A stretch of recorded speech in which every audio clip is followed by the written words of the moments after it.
تو اپنے جسم میں سے آئی نظر آئی کہ میں تو اتنا گناہگار، لیکن اس کی بخشش، اس کی عنایات، اس کے انعامات، اس کے اکرامات، اس کے احسانات، اس کی نعمتیں مجھ پر اس قدر ہیں کہ میں اس کی نعمتوں کا شمار ہی نہیں کر سکتا۔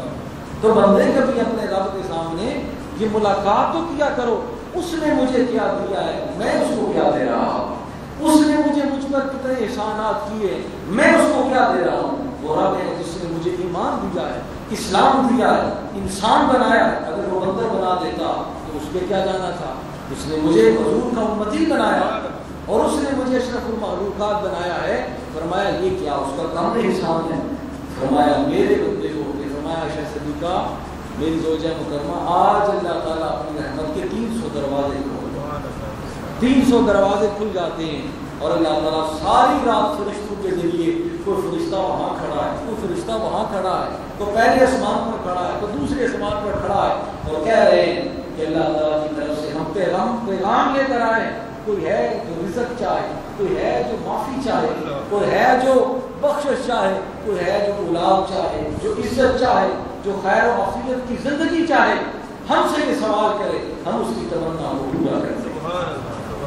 دوستو یہ جو رات ہے بڑی مقدس رات ہے، اس کو ضائع نہ کریں۔ تو اللہ تعالیٰ فرماتے ہیں میرے جو بندے ہوتے ہیں مجھے 2 شانوں میں اور 2 پہلو میں وہ مجھے پکارتے ہیں۔ جب میری شان جباریت کو دیکھتے ہیں تو مجھ سے خوف زدہ ہو جاتے ہیں، اور جب میری شان رحمت کو دیکھتے ہیں تو میری شان رحمت کو دیکھ کر ان میں یہ لالچ پیدا ہو جاتا ہے کہ یا اللہ تو ہمیں بخش دے گا، تو ہمیں بخش دے گا۔ تو فرمایا اب اللہ تعالیٰ فرماتے ہیں یا اللہ یہ جو تیرے بندے جن کے پہلو بستر سے دور رہتے ہیں، جن کا پکارنا خوف اور طمع میں ہوتا ہے، تو ان کے ساتھ کیا کرتا ہے، تو ان کو کیا دیتا ہے؟ دیکھیں اللہ پاک نے قرآن پاک اٹھا کر دیکھ لیں، جب بندے کو کہا کہ تو ایسا کر، تو پھر آگے اللہ تعالیٰ اس کی جزا ذکر کرتے ہیں، جیسے فَاذْكُرُونِی أَذْكُرْکُم، اے بندے تو مجھے یاد کر، میں تمہیں یاد کرتا ہوں۔ اوفی بعہدکم، تم میرے وعدے کو پورا کرو، میں تمہارے وعدے کو پورا کروں گا۔ جب بندے کی کو اللہ پر ڈیوٹی لگاتے ہیں تو پھر اللہ تعالیٰ اس کی جزا بھی دیتے ہیں، اس کا انعام بھی دیتے ہیں کہ جب تو ایسا کرے گا تو میں بھی ایسا کروں گا، تو میری نام میں 1 دے گا میں تمہیں 700 دے دوں گا۔ تو یہ اللہ تعالیٰ نے ایک معیار مقرر کیا ہوا ہے۔ تو یا اللہ یہاں کیا معیار ہے؟ اللہ پاک نے بڑا پیارا جملہ ارشاد فرمایا، قرآن پاک پڑھیں، سنیں، اس کے ترجمے کی خلافت کو سمجھیں۔ اللہ پاک فرماتے ہیں کہ جو بندوں کی یہ شان ہے کہ ان کے پہلو اور ان کے بستر سے میرے ذکر کی خاطر بستروں سے دور رہتے ہیں اور وہ مجھے پکارتے ہیں خوف اور طمع کی حالت میں ان کو کیا دیتا ہوں۔ تیسری شان یہ ہے بندوں کی، وَمِمَّا رَزَقْنَاهُمْ يُنْفِقُونَ، اور وہ میرے نام میں خرچ کرتے ہیں، میرے نام میں دیتے ہیں، میرے نام میں وہ خرچ کرتے ہیں، صدقہ و خیرات دیتے ہیں۔ تو یا اللہ تو کیا کرتا ہے، تو ان کے ساتھ کیا سلوک کرتا ہے؟ اللہ کا فرماتے ہیں فَلَا تَعْلَمُ نَفْسٌ، کوئی نہیں جان سکتا کہ میں ان کو کیا دوں گا، میرے اجر کو کوئی نہیں جان سکتا۔ وہ تو میرے لیے نماز پڑھیں گے، مجھے یاد کریں گے، میرا ذکر کریں گے، مجھ سے معافی مانگیں گے، میری طرف لوٹ آئیں گے، اپنے گناہوں کی معافی چاہیں گے، لیکن میں جو دوں گا وہ بندے کی سوچ سے باہر ہے، جو میں فضل کروں گا بندے کے اپروچ سے باہر ہے۔ فرمایا فلا تعلم نفس، کوئی نفس جان نہیں سکتا کہ میں اپنے اس بندے کو کیا دوں گا۔ ہاں اللہ پاک نے اشارہ کر دیا ہے، فرمایا نفس ما اخفی لهم من قرۃ اعین، فرمایا میں جو کچھ دوں گا وہ ان سے پوشیدہ ہوگا، اور جو نعمت دوں گا ان سے ان کی آنکھیں ٹھنڈی ہو جائیں گی، ان سے ان کی آنکھیں ٹھنڈی ہو جائیں گی جب وہ میرے رحمت و فضل کو دیکھیں گے، ان سے ان کا جی اتنا بڑھ جائے گا۔ یہاں علماء محدثین نے کئی روایات، کئی حوالے کہ قرۃ اعین، کہ اللہ کے بندوں کی آنکھیں ٹھنڈی ہو جائیں گی، اس سے مراد کیا ہے؟ کسی نے کوئی حدیث پاک پیش کی ہے، کسی نے کوئی حدیث پاک پیش کی ہے، لیکن بعض محدثین نے ذکر کیا ہے کہ قرۃ اعین، کہ اللہ کے بندوں کی آنکھیں ٹھنڈی ہو جائیں گی۔ وہ کس وجہ سے ٹھنڈی ہو جائیں گی؟ وہ اس وجہ سے ٹھنڈی ہو جائے گی کہ اللہ تعالیٰ اپنے بندوں جنت میں اپنا دیدار کروائے گا، اپنے بندوں کو اپنا دیدار کروائے گا۔ حضور علیہ السلام نے ارشاد فرمایا جب جنتی جنت میں چلے جائیں گے، جہنمی جہنم میں چلے جائیں گے، تو اللہ تعالیٰ جنتی کو کہے گا تیرا یہ مقام ہے، تیرا یہ مقام ہے، تیری یہ جنت ہے، تیری وہ جنت ہے۔ کچھ لوگ ایسے ہوں گے، کچھ لوگ ایسے ہوں گے وہ کہیں نہیں جائیں، وہ ایک جگہ خاموش ہو کر کھڑے ہو جائیں۔ اللہ پاک پوچھے گا تمہارا مقام یہ ہے، جنت الفردوس ہے، یہ ہے، یہ تمہارے انعامات ہیں، یہ تمہاری جزائیں ہیں، تو وہ زاروں قطار رونا شروع کر دیں۔ اللہ پاک کہے گا کہ میرے بندو روتے کیوں ہو، تمہیں جنت مل گئی، سب کچھ مل گیا۔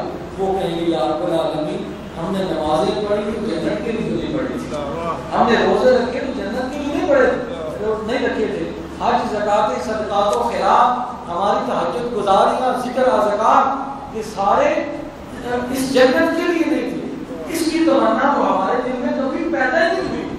تو اللہ پاک فرمائیں گے کہ پھر کیا چاہتے ہو؟ فرمایا جو کچھ کیا یا اللہ تیری ذات کے لیے کیا، آج صرف تیری ذات کو دیکھنا چاہتے ہیں، دل میں کوئی خواہش ہی نہیں ہے۔ حدیث پاک میں آتا ہے اللہ پاک اپنے فرشتوں کو حکم دیں گے فرشتوں ہٹ جاؤ، آج میں اپنا پردہ ہٹا دوں گا اور بے نقاب ہو کر اپنا چہرہ قدرت اپنے بندوں کو دکھاؤں گا۔ اللہ تعالیٰ بے نقاب اور بے حجاب ہو کر اپنے بندوں کو اپنا دیدار کروائیں گے۔ حدیث پاک میں آتا ہے کہ جب دیدار ہو رہا ہوگا رب ان کو دیکھ رہا ہوگا، بندے رب کو دیکھ رہے ہوں گے، اور جب بندے رب کو دیکھ رہے ہوں گے ان کی آنکھیں ٹھنڈی ہو جائیں۔ نعرہ تکبیر، نعرہ رسالت، نعرہ حیدری۔ فرمایا کوئی نہیں جانتا کہ میں اپنے ان بندوں کو جو راتوں کو مجھے یاد کرتے ہیں ان کے دل بھی روتے ہیں، ان کے آنکھیں بھی روتی ہیں، ان کے دل میں بھی تقویٰ و طہارت ہوتی ہے، جو میں دوں گا وہ نہیں جانتے کہ اس سے آنکھیں جب ٹھنڈی ہوں گی کہ وہ کیا چیز ہوگی، وہ چہرہ ہے، وہ اللہ تعالیٰ کی قدرت کے انوار و تجلیات ہوں گے کہ بندہ دیکھے گا تو اس کی آنکھیں ٹھنڈی ہو جائیں گی۔ پھر حدیث پاک میں آتا ہے پتہ نہیں رب کب تک ان کو اپنا آپ دکھاتا رہے گا اور وہ کب تک دیکھتے رہیں گے، ان کی آنکھیں ٹھنڈی ہو جائیں گی۔ فرمایا جو میں ان کو چیز ادا کروں گا اللہ پاک فرماتے ہیں ان کی آنکھیں ٹھنڈی ہو جائیں گی۔ جزاء بما كانوا يعملون، یہ اس کی جزا ہے جو دنیا میں وہ کیا کرتے تھے، مجھے راضی کیا کرتے تھے، میرا ذکر کیا کرتے تھے، مجھے یاد کیا کرتے تھے، میں ان سے خوش ہو گیا۔ حضرت داتا علی حجویری رحمۃ اللہ تعالی علیہ آپ اپنی کتاب کشف المحجوب میں بڑا پیارا بیان فرماتے ہیں۔ آپ رضا کا بیان کھولے نا جہاں آپ نے مقام رضا کے متعلق لکھا ہے کہ یہ رضا کیا چیز ہوتی ہے۔ آپ نے فرمایا اللہ اور بندے کے درمیان جو سب سے بڑا مقام ہے وہ مقام رضا ہے، وہ مقام رضا ہے کہ اللہ بندے سے راضی ہو جائے اور بندہ خدا سے راضی ہو جائے۔ کیا بات، سب سے بڑی بات یہ ہے، سبحان اللہ، سب سے بڑی بات یہ ہے کہ خدا بندے سے راضی ہو جائے اور بندہ خدا سے راضی ہو جائے۔ وہ کیسے؟ وہ فرماتے ہیں کہ رب جو دے بندہ اس پر راضی ہو جائے اور بندہ جو مانگے رب اس پر راضی ہو جائے۔ رضی اللہ عنہ ورضوا عنہ، اللہ ان سے راضی ہو گیا وہ رب سے راضی ہو گیا۔ خودی کو کہا بلا اتنا کہ ہم تقدیر سے پہلے خدا بندے سے پوچھے بتا تیری رضا کیا ہے۔ حضور علیہ السلام کی دعا مانگا کرتے تھے اسألک اللہم اسألک الرضا بعد القضاء، یا اللہ تیرے فیصلے کے بعد میں تیری رضا کا طلبگار ہوں، تیرے فیصلے کے بعد میں تیری رضا کا طلبگار ہوں۔ یا رسول اللہ کیا بات ہے؟ فرمایا فیصلے سے پہلے راضی ہونا یہ تو کوئی بات نہیں۔ مثال کے طور پر میں بھی بیمار ہوا ہی نہیں تو میں کہتا ہوں یا اللہ میں تیری رضا پہ راضی ہوں، میں تیری رضا پہ راضی ہوں۔ میں غریب ہوا ہی نہیں تو میں کہتا ہوں یا اللہ میں تیری رضا پہ راضی ہوں۔ ہاں جب رب کا فیصلہ آ جائے، مصیبت آ جائے، بیماری آ جائے، تنگ دستی آ جائے، اس کا فیصلہ آ گیا ہے، حضور نے فرمایا اب اس کی رضا پر راضی رہو۔ اللہم انی اسألک الرضا بعد القضاء، یا اللہ میں تیرے فیصلے کے بعد تجھ سے راضی رہوں، یہ مقام رضا ہے۔ تو فرمایا خدا بندے کو جو دے بندہ اس پر راضی ہو جائے اور بندہ خدا سے جو چاہے خدا اس پر راضی ہو جائے.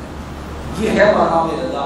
حضرت امام حسین رضی اللہ تعالیٰ عنہ آپ سے کسی نے پوچھا کہ جناب حضور کے ایک صحابی ہیں حضرت ابو ذر غفاری رضی اللہ تعالیٰ، یہ وہ صحابی ہیں جو صوفی کا جو تصور ہے وہ حضرت ابو ذر غفاری سے نکلا ہے.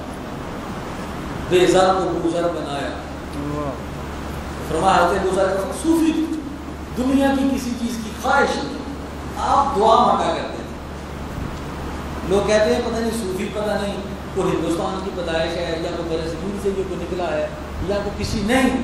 حضرت ابو ذر غفاری اور حضور کے وہ صحابہ کرام جن کو اصحاب صفہ کہتے ہیں، صوفیہ کی ابتدا وہاں سے کسی چیز کی خواہشات کی نفی ہر وقت اللہ تعالیٰ کا ذکر. تو حضرت ابو ذر غفاری رضی اللہ تعالیٰ عنہ آپ کا ایک قول ہے بڑا مشہور ہے، اس کو بھی حضرت داتا صاحب رحمۃ اللہ تعالیٰ نے کتاب میں نقل کیا. آپ فرماتے ہیں کہ حضرت امام